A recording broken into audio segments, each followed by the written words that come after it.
जिन सुख संपत्ति बिना ही बुलाए, धर्मवान पहि जाहि सुहाए। जो मनुष्य धर्मवान होता है और हमेशा धर्म करता रहता है, भगवान की सेवा पूजा में लगा रहता है, तो जिन सुख संपत्ति बिना ही बुलाए, धर्मवान पहि जाहि सुहाए। तो सुख और संपत्ति जो है धर्मवान के पास बिना बुलाए जो है अपने आप पहुंच जाया करते हैं।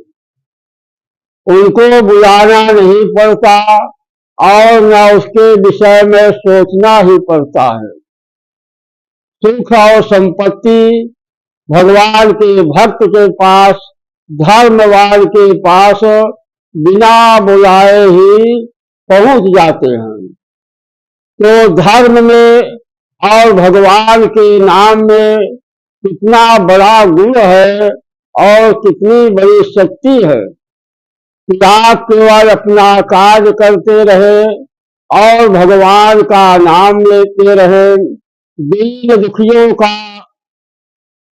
दुखियों को सहारा देते रहे। कोई परेशान है उसकी सहायता करें, यही धर्म होता है।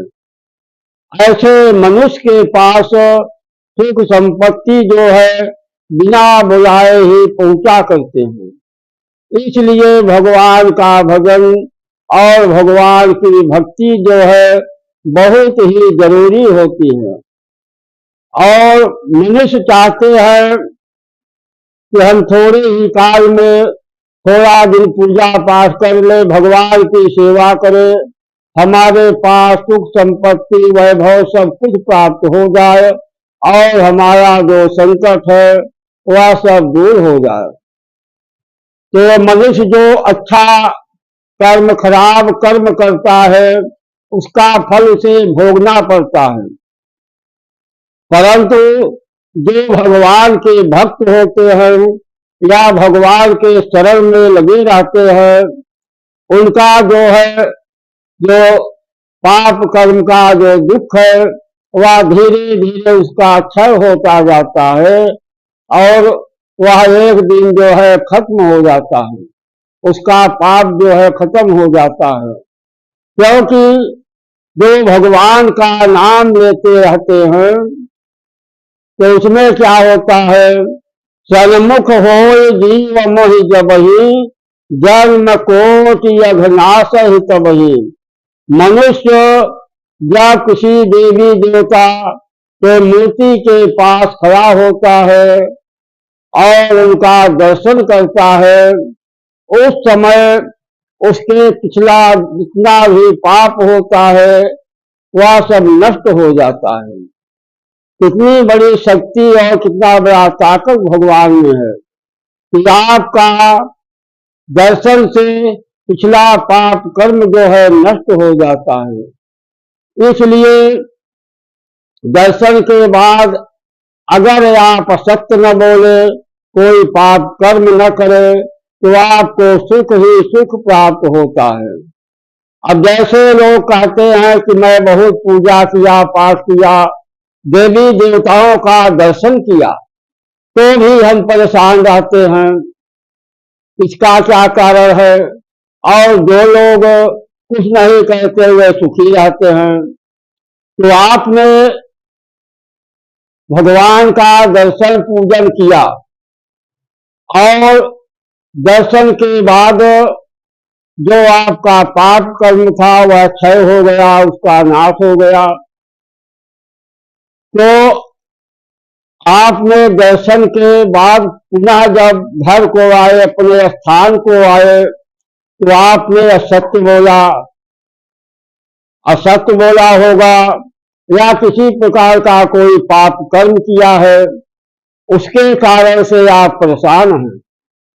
मनुष्य जो है अपना दोष नहीं देखता है, वह सीधे भगवान को दोषी ठहराता है कि मैंने भगवान की उपासना किया, पूजा किया, तीर्थ यात्रा किया, इतना कार्य कर रहा हूं तो भी परेशान हूं। और उसके समझ में नहीं आता कि मैंने तो पूजा पाठ दर्शन तीर्थाटन तो कर लिया, और उसका तकलीफ का कारण क्या है कि सांस बराबर तप नहीं, झूठ बराबर पाप, जाके हृदय साच है ताके हृदय आप। झूठ के बराबर कोई पाप ही नहीं हो सकता। जितना आप पाप कर्म करते हैं, सबसे बड़ा पाप कर्म जो है, पाप है असत्य बोलना। यह सबसे बड़ा पाप हो गया।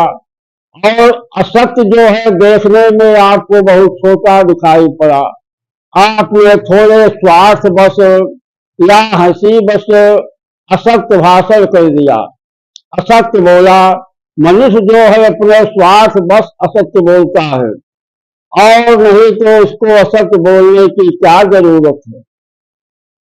तो थोड़े से लोभ के लिए आपने असत्य बोला, तो आपको निगाह में वह बहुत छोटा है, परंतु धर्म की निगाह में झूठ बराबर पाप, असत्य से बड़ा कोई पाप ही नहीं होता।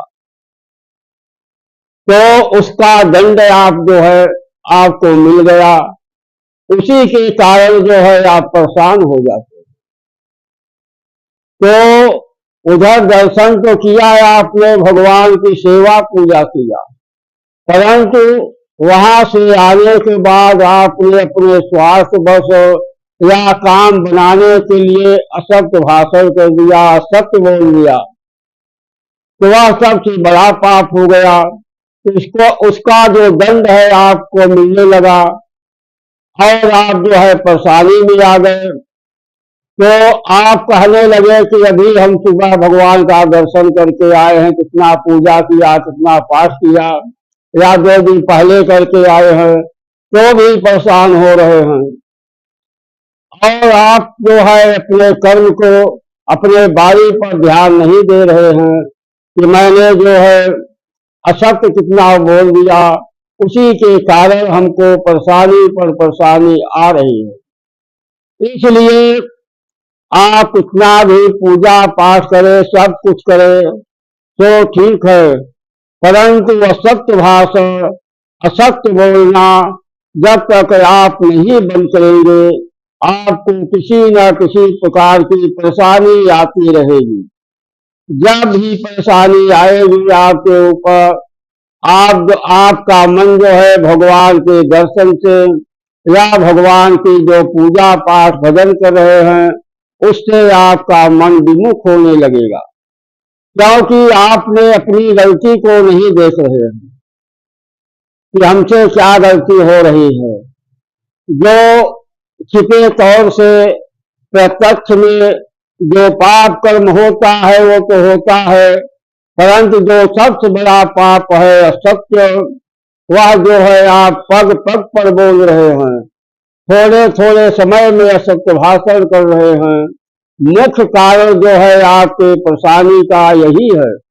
जो भक्त हैं और वो भक्त होते हुए भी परेशान हैं, उसका कारण यही है कि आपने दिखावा में कोई पाप नहीं किया, खूब अच्छा कर्म किया, मगर थोड़े से स्वार्थ के लिए, अपने को सत्य साबित करने के लिए कई असत्य बोल दिए, वह सबसे बड़ा पाप हो गया। इस कारण से आपके ऊपर परेशानी पर परेशानी चली आ रही है। तो पहले आप असत्य बोलना छोड़ दें। जब आप असत्य को छोड़ देंगे तो सत्य का पलड़ा भारी हो जाएगा, और आपके जीवन में हमेशा सुख ही सुख प्राप्त होगा।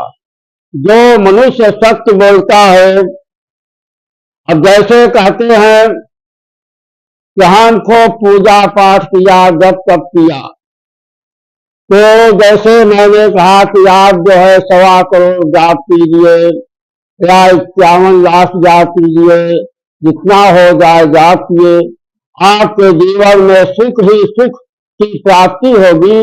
और जिस कार्य के लिए, दूसरे के लिए, किसी के लिए आप उस मंत्र का प्रयोग करेंगे, उसका भी कार्य होगा और आपका भी होगा। तो आपने जाप तो कर लिया, जाप जो है आपको किया, परंतु जब उसका प्रयोग किया तो कोई कार्य नहीं हुआ। उसका न आपका कार्य हुआ और न दूसरे का। उसका कारण केवल यही है कि आपने जितना जाप कर लिया उससे ज्यादा आपने असत्य बोल दिया। जब असत्य बोल दिया तो सत्य बड़ा पाप हो गया। इसी के कारण से मनुष्य के जो जब तक पूजा करता है उसका फल जो है उसको नहीं प्राप्त हो पाता और वह हमेशा परेशान रहता है और अपने मन में यही विचार करता रहता है कि हे भगवान, मैंने तो जीवन भर भगवान का सेवा किया, पूजन किया, पाठ किया, जप तप किया, परंतु हमको परेशानी पर परेशानी आ रही है। आपने अपने को नहीं देख रहे हैं, अपने बारी पर विचार नहीं कर रहे हैं। जब आपका मन यह मान लेगा कि हमारी जो परेशानी है कोई पाप नहीं किया, असत्य बोला हूं, उसी के कारण से परेशानी हमें आ रही है, जब आपका मन यह मानेगा तभी आप जो है सत्य बोलेंगे। जब आप सत्य बोलने लगेंगे तो जो भी थोड़ा बहुत ज्यादा आप पूजा पाठ जब तब करेंगे उसका पूजा का पूरा फल आपको प्राप्त होगा। उस मंत्र का प्रयोग आप अपने ऊपर, बच्चों के ऊपर या पराये के ऊपर, किसी के ऊपर करेंगे, उसका पूरा प्रभाव मिलेगा, उसको सुख की प्राप्ति होगी और इसको जीवन में शांति ही शांति रहेगी। इसलिए भगवान का पूजा पाठ आप करिए, सब कुछ करिए, परंतु पहले असत्य बोलना छोड़ दें। जब तक आप असत्य को नहीं छोड़ेंगे, आप कितना भी पूजा पाठ जब तक करेंगे, परंतु असत्य बोलने के कारण आपके जीवन में हमेशा परेशानी लगी रहेगी। जय श्री राम, जय श्री राम।